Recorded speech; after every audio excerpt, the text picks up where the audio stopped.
Mirai movie చూసి ఇప్పుడే వచ్చాను భయ్య. ఎన్నో ఎక్స్పెక్టేషన్స్ మీద రిలీజ్ అయిన ఈ మూవీ ఆ ఎక్స్పెక్టేషన్స్ తగ్గట్టు ఉందా లేదా, లేక టూ మచ్ హైప్ వల్ల దెబ్బ ఏమైనా పడిందా? ఈ వీడియోలో మనం ఆ విషయాల గురించి డిస్కస్ చేద్దాం. ఇంకా ఇన్ డీటెయిల్ రివ్యూలోకి వెళ్తే ట్రైలర్లో ఆల్రెడీ చూపించినట్టుగా 9 గ్రంథాలు ఉంటాయి.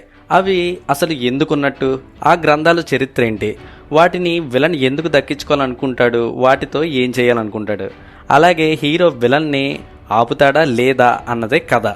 ఇప్పుడు ఈ మూవీలో పాజిటివ్స్ అండ్ నెగిటివ్స్ గురించి మాట్లాడుకుందాం. పాజిటివ్స్: స్టోరీ లైన్ బాగుంటుంది. పురాణాలను ఈ మధ్య ప్రస్తుతం ఉన్న కాలానికి లింక్ చేసి చూపించాలని అనుకున్న ఐడియాస్లో ఈ ఐడియా కూడా బాగుంది. ఇదే థియరీ హనుమాన్కి, కల్కికి, ఇంకా ఇప్పుడు మిరాయికి కూడా వర్కౌట్ అయిందనే చెప్పాలి.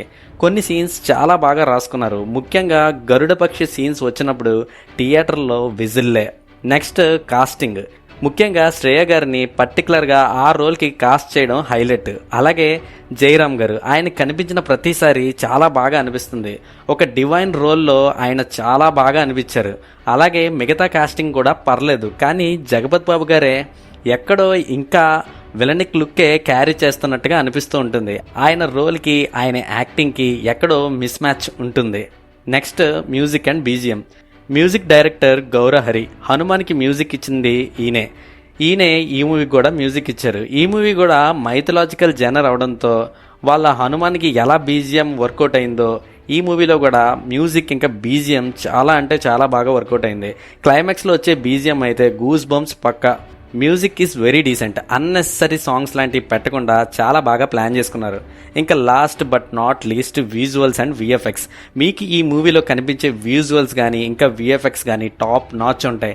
ఈ మూవీ బడ్జెట్ ఎంతో చెప్పలేదు కానీ బట్ వర్త్ ఇట్. ఒక్క రూపాయి కూడా వేస్ట్ అవ్వలేదని చెప్పాలి. ఈ మూవీలో చాలా సీన్స్లో విఎఫ్ఎక్స్ని గట్టిగా వాడారు. బట్ ఎక్కడ కూడా అంటే ఒక చిన్న విఎఫ్ఎక్స్ షాట్ కూడా మనకి అస్సలు ఫ్లూక్ లాగా అనిపించదు. రీసెంట్ డేస్లో నేను ఇండియన్ సినిమాలో చూసిన బెస్ట్ విఎఫ్ఎక్స్ షార్ట్స్ అన్నీ ఈ మూవీలోనే ఉన్నాయి. ముఖ్యంగా ఆ గరుడు పక్షి షార్ట్స్ అయితే నిజంగా చాలా నచ్చాయి నాకైతే. ఇంకా లాస్ట్లో రాసుకున్న రామడ్ ఎంట్రీ సీన్స్ అయితే గుడ్డలు చించుకోవడం ఖాయం, రాసి పెట్టుకోండి. ఇప్పుడు నెగిటివ్స్ గురించి మాట్లాడుకుందాం. Slow narration. రెగ్యులర్గా సూపర్ హీరో, సూపర్ యోధా టెంప్లెట్ మూవీస్లో హీరో రియలైజేషన్ ప్రాసెస్కి టైం పడుతుంది. అదే మనకి స్లోగా అనిపిస్తుంది. ఇక్కడ కూడా అదే జరిగింది. మూవీ నన్ను అడిగితే ఇంకా స్పీడ్గా, ఎంగేజింగ్గా తీయొచ్చు. ఇంకా మన తేజ సజ్జ యాక్టింగ్ బాగానే చేశాడు, కానీ మనోడు హనుమాన్లో ఎలా ఉన్నాడో ఎగ్జాక్ట్గా మిరాయిలో కూడా అలాగే ఉన్నాడు. జస్ట్ స్టైల్గా ఉంటాడు అంతే. కొంచెం మనోడు లుక్ మాత్రం ఇంకా చైల్డిష్గానే ఉంటుంది. ఈ సినిమాలో ఒక డైలాగ్ ఉంటుంది. జయరామ్ గారు ఒక దగ్గర ఇంకా చిన్నపిల్లడు వేషాలు పోలేదు అని అంటాడు. అది తేజ సజ్జ రియల్ లైఫ్ మీద పని చేసినట్టుగా అనిపిస్తుంది. అక్కర్లేని కామెడీ. మూవీ ఒక పక్క సీరియస్ నోట్లో వెళ్తుంటే మరో పక్క అన్నెసెసరీ క్యారెక్టర్స్ని యాడ్ చేసి ఫన్ జనరేట్ చేయాలని చూశారు. అక్కడక్కడ వర్కౌట్ అయ్యింది, కానీ చాలా చోట్ల ఎందుకు వీళ్ళు అని అనిపించే మూమెంట్సే ఎక్కువ. ముఖ్యంగా ఒక పోలీస్ గ్రూప్ ఉంటుంది. ఆ గ్రూప్ చూసినప్పుడల్లా మూవీలో క్వాలిటీ ఎక్కడో తగ్గింది అనిపిస్తూ ఉంటుంది. అంత ఘోరంగా ఉంది కాస్టింగ్. ఇంకా మనోజ్ అన్న క్యారెక్టర్ యాక్టింగ్ విషయంలో మనోజ్ చాలామంది సక్సెస్ఫుల్ హీరోస్ కంటే ఒక మెట్టు ఎక్కువే. ఈ మూవీలో కూడా మనోజ్ యాక్టింగ్ షీర్ డామినెన్స్ ఉంటుంది. అయితే క్యారెక్టర్ గురించి చెప్పినంత చూపించలేకపోయారు అనిపించింది. అంటే ఇంకా భయంకరంగా చూపించవచ్చు. వీక్ రైటింగ్ అనిపిస్తుంది. తన బ్యాక్ స్టోరీ అయితే నాకు అస్సలు నచ్చలేదు. సో మొత్తం మీద నేను ఈ మూవీకి ఇచ్చే వెర్డిక్ట్ బాగుంది. కొంచెం ఎంగేజింగ్గా మనోజ్ని ఇంకొంచెం పవర్ఫుల్గా చూపించుంటే నెక్స్ట్ లెవెల్ అయ్యేది. బట్ ఇప్పుడు కూడా నేను ట్రైలర్ రివ్యూలో చెప్పినట్టుగా ఇది ట్రూ పాన్ ఇండియా మూవీ.